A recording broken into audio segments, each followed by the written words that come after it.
The story of rising ocean temperatures is often told in numbers: fractions of degrees, millimeters of sea level rise, percentages of coral loss, but the human cost behind those figures is only beginning to be understood. In the quiet rhythm of daily life, few people think about the ocean as a direct driver of sickness or suffering. Yet as the seas grow hotter, their influence is rippling far beyond coastlines, reshaping weather, food systems, and even the spread of disease. The world is entering an age in which the health of the human body is being rewritten by the fever of the planet's oceans. Heat, salt, and sickness now form an invisible chain linking distant waters to hospital wards, crowded refugee camps, and the daily struggles of people living under skies that feel hotter and air that feels heavier each year. The first and most immediate consequence of ocean heating is the intensification of global heat waves. Warmer seas feed the atmosphere with more moisture and energy, amplifying heat extremes across continents. What used to be rare summer peaks are now prolonged heat crises that strain the human body's limits. The danger is not only the heat itself, but the combination of humidity and rising nighttime temperatures that prevent the body from cooling. The elderly, children, outdoor workers, and people with chronic diseases are the first to collapse, but the truth is that no one is truly safe when the air stays thick with warmth. Deaths from heat stroke, heart attacks, and dehydration are increasing each year, and hospital systems, especially in low-income countries, are being pushed beyond capacity. This trend will only accelerate as oceans continue to trap more heat and release it unpredictably into the air. At the same time, the chemistry of the oceans is changing, and with it, the invisible pathways of disease. Warmer water is a perfect incubator for bacteria, parasites, and harmful algal blooms. Pathogens that once thrived only in tropical waters are now spreading northward and southward into regions that were once too cold for them to survive. Vibrio bacteria, responsible for cholera and severe gastrointestinal infections, are appearing in coastal waters from the Baltic to the Gulf of Alaska. People who swim, fish, or rely on untreated coastal water are now at risk of illnesses that were once geographically confined to the tropics. Warmer, salter seas also fuel the growth of red tides and toxic algae, which contaminate seafood with neurotoxins that can cause paralysis, memory loss, or death. The boundary between ocean health and human health is eroding quickly, and medical systems are ill-prepared for these new realities. Even inland, far from the coast, the effects of ocean-driven warming are felt through shifting rainfall patterns and intensifying droughts. As sea surface temperatures alter atmospheric circulation, entire regions experience unpredictable swings between flood and drought.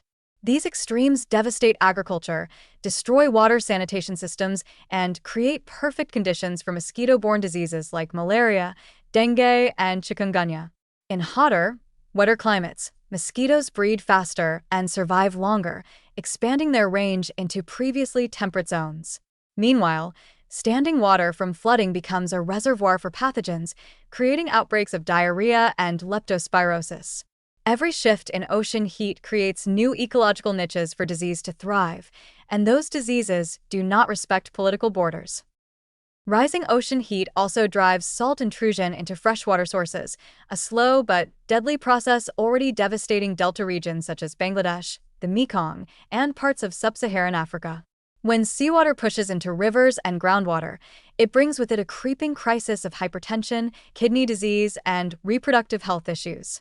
Pregnant women exposed to high-salinity drinking water are at greater risk of preeclampsia, and communities relying on contaminated water experience higher rates of stroke and heart failure. Crops irrigated with brackish water lose nutritional value, and livestock suffer dehydration and disease. The health impacts unfold quietly but persistently. What begins as a taste of salt in a glass of water can end as a systemic public health emergency. As oceans warm, marine ecosystems collapse, undermining one of humanity's most essential food sources. Over 3 billion people depend on seafood as their main source of protein, yet warming waters drive fish to colder depths or kill them outright. Coral reefs, which sustain a quarter of all marine life, are bleaching and dying, leading to the collapse of local fisheries.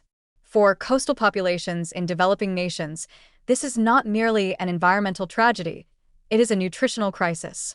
Malnutrition rises as fish disappear and diets shift toward cheaper, less healthy foods. The loss of omega, Three fatty acids and micronutrients once provided by seafood weakens immune systems and increases the prevalence of chronic diseases. Hunger, once thought to be a matter of land-based agriculture, is now being shaped by the silent changes unfolding beneath the ocean's surface. The emotional and social dimensions of this crisis are no less severe. As livelihoods vanish, coastal communities face displacement and despair.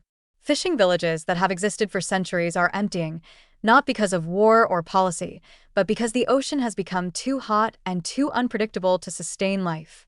The mental health burden, grief for lost land, lost work, and lost stability, is growing, though often invisible. Families uprooted by saltwater intrusion or repeated heat disasters face chronic stress and depression. Climate migration is becoming a slow, relentless tide, pushing people toward urban areas that are themselves overheating and overcrowded.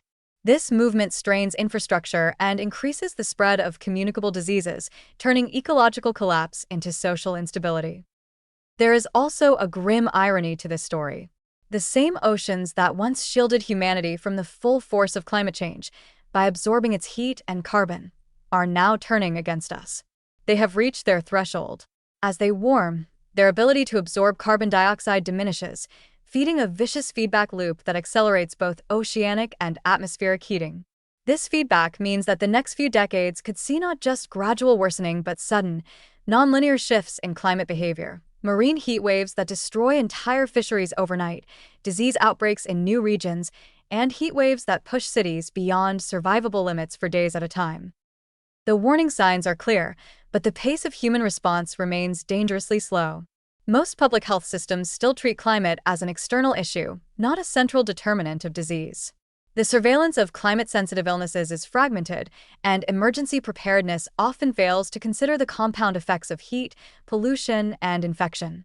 Without immediate global coordination, the health impacts of rising ocean temperatures will outpace our capacity to respond. The grim possibility is that humanity could face an era where progress in medicine and technology is undermined by the sheer physical stress of a hotter, more chaotic planet. This is not just a story for scientists or policymakers. It is a warning for everyone. Each heat wave that feels a little more intense, each fishery that yields a little less, each new virus appearing in a once temperate land is part of the same global fever.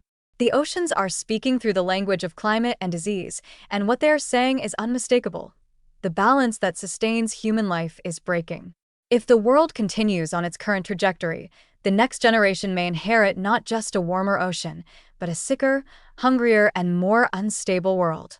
The sea that once gave life may become the mirror of our neglect, an endless, rising reminder of how fragile human health truly is when the planet itself begins to overheat.